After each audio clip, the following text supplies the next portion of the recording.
Actually, swerte kayo parehas sa pera at saka sa, pag-ibig, mga kapiksi 'no. So, 'di ba sabi ko kanina, swerte kayo sa relasyon, sa mga bagong, relasyon niyo mga kapiksi, these are new relationship, especially yung mga, again 'no, LDR, mga AFAM, ganyan. So, soswertehin kayo sa ganyang klaseng relasyon. Yung iba talagang soswertehin din sa, pera mga kapiksi. So, ibig sabihin, maganda yung pasok. Guys, nasa iyo yung energy ng manifestation 'no. So, you just have to focus.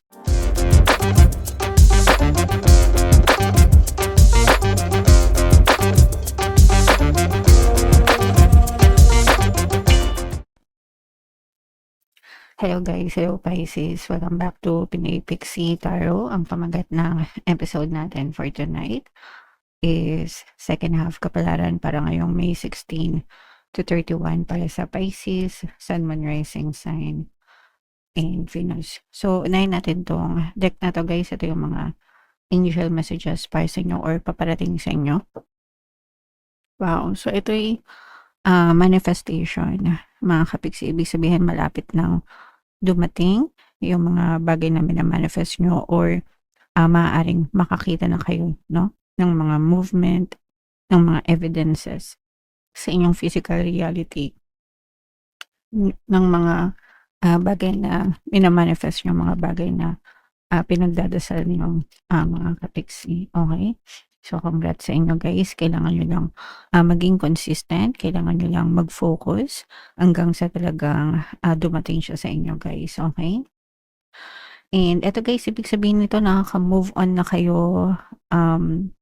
Nawawala na yung attachment nyo sa mga negative na tao, bagay, sitwasyon sa buhay nyo. Nakakalaya na, no? Yung iba pwedeng nagkakaroon na rin kayo ng freedom, mga kapiksi. So, magtutuloy-tuloy na yan guys. Kaya, pwedeng nawawala din yung mga balakid nyo guys, no? Kaya nagmamanifest na din yung mga bagay na gusto nyo.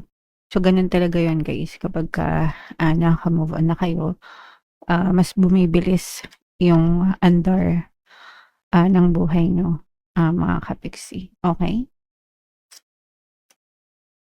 And ito naman guys, ibig sabihin nito fully charged kayo, no? Fully charged. And kumbaga mataas yung energy level nyo. Marami kayong energy, marami kayong reserba, no? So, kaya parang binubuhos nyo siya ngayon sa mga manifestation nyo guys. So, tama yun mga kapiksi. And if feeling nyo exhausted kayo or feeling nyo pagod kayo, pahinga lang ang sagot dyan guys, no? Para kumbaga wag niyong sagarin yung sarili niyo mga kapiksi. Alright? Okay, so comment down below guys if naka-resonate kayo dyan. So shuffle natin to. Ito naman yung sa love message guys or love advice for yung mga kapiksi. Ito yung love message pala. Mensahe sa inyo ng person nyo. Nahihiya ako sa'yo. So for some of you, pwedeng nahiya sa'yo yung person mo, pwedeng may nagawa siyang hindi maganda, pwedeng may kasalanan siya, pwedeng matagal na kayong nag-uusap or pwedeng hindi nagre-reach out sa'yo yung person mo, lalo na guys kung may pinag-awayan kayo dahil nahiya siyang mag-reach out sa inyo mga kapiksi. Pwede rin dahil guilty siya, no? Kaya siya nahihiya. But there could be a lot of reasons behind it. Pero bottom line, nahiya siya. Kaya hindi siya nakikipag-usap or kaya hindi siya nagre-reach out sa inyo, Pisces. Okay? And another message guys, ayan no, nagsisisi ako sa lahat ng nagawa ko. So, pwedeng ito yun guys, no, kaya siya nahihiya sa'yo kasi may nagawa siyang hindi maganda, guilty siya, no consent siya. Pero, nagsisisi siya sa, alam niya yung kung ano yung kasalanan niya. So, pinagsisihan niya na yun. Pero, hindi siya nagre-reach out sa inyo kasi nahihiya siya. Minsan kasi ganun guys, no, the reason kung bakit they're not reaching out, hindi dahil sa nagmamataas sila, mga kapisi, kundi dahil sa kabaligtaran, no? Nahihiya, sobra sila guys, no? Okay.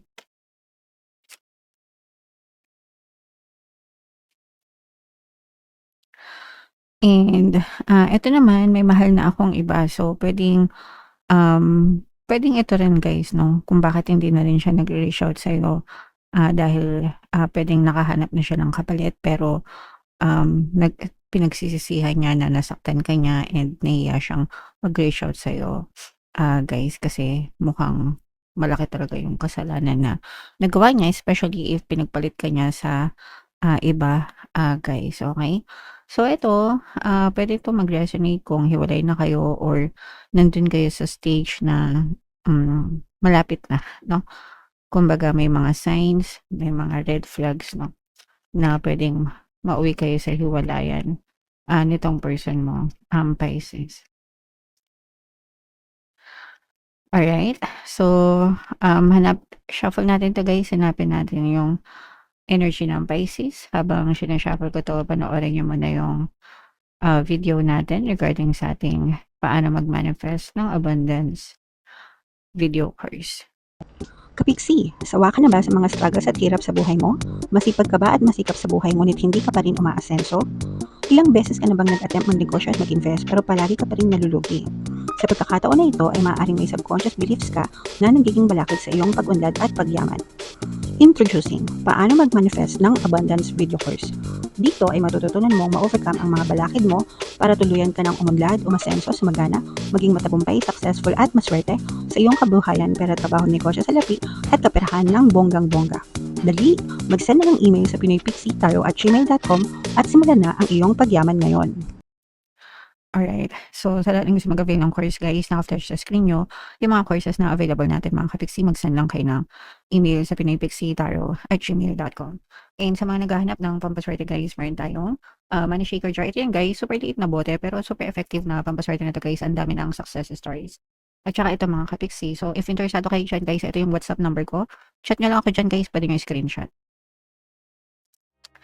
So, Pisces, kayo ay na-represent ng King of Cups.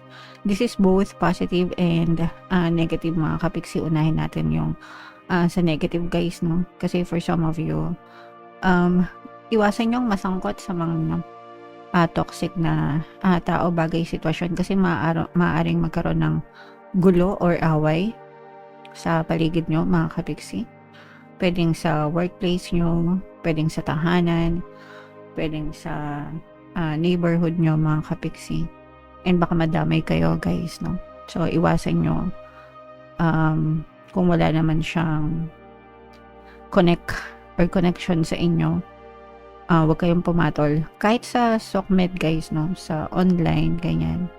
Kasi minsan yung mga sa social media, ang lalakas ng loob mambash, no? Mambully. Kasi online. Pero hindi nyo alam baka ikapahamak nyo yan, mga kapiksi. So, mag-ingat din kayo. Guys, no, meron tayong cyberbully, anti-cyberbully law. Kung ano man yon, basta mag-ingat kayo kasi, at saka wag nyong gawin, no? Kasi huwag kayong gagawa ng hindi maganda kasi magba-backfire yan sa inyo. Kayo yung tatamaan ng husto. Mga kapiksi. Okay? Alright. And ito naman guys ay energy ng swerte. Una guys, swertein kayo sa pag-ibig mga kapiksi. There's a no type of relationship, especially sa LDR guys, no? Kung yung iba sa inyo parang siswertein kayo, may bagong love connection na maaring dumating sa inyo, more of LDR, parang mga AFAM guys. Diba uso yun ngayon, yung mga nagjojowa ng AFAM, and yung iba sa inyo parang siswertehin kayo sa ganyang klase ng relationship mga kapiksi. Hindi ko naman sinasabi na magjowa kayo ng AFAM. Pag sinabing AFAM guys, ibang lahi, no? Pero yung iba, baka nandun yung swerte nyo kasi kung especially if kunwari nakailang relationship na kayo na Pinoy, ganyan, palagi kayong iniiwan, palagi kayong nagbe-break. For some of you, parang hindi yun yung kapalaran nyo. Ang kapalaran nyo ay makahanap ng AFAM at dun kayo swertehin mga kapiksi. Okay? Yung iba naman guys, saswertehin kayo sa pakikipagsapalaran sa abroad, no? May tutulong sa inyo guys para makalipad. Kung nag-a-apply kayo sa abroad, gusto niyo magtrabaho sa abroad, mag-migrate, mga kapiksi. Lumipat cross-country guys, no? So, yung iba nagko-cross-country. Kunwari, Singapore to Dubai, ganyan, or kung saan man. Nakikita natin na malaki yung chance, no? Na swertehin kayo. At saka may tutulong sa inyo, mga kapiksi. You just have to conquer your fears, guys, no? Kailangan labanan nyo yung takot nyo kasi yung iba, may mga takot, may mga duda, mga kapiksi. Kailangan nyo ng lakas ng loob, konting push sa sarili, guys, no? Kasi baka mamaya nandito talaga yung swerte nyo, guys, okay?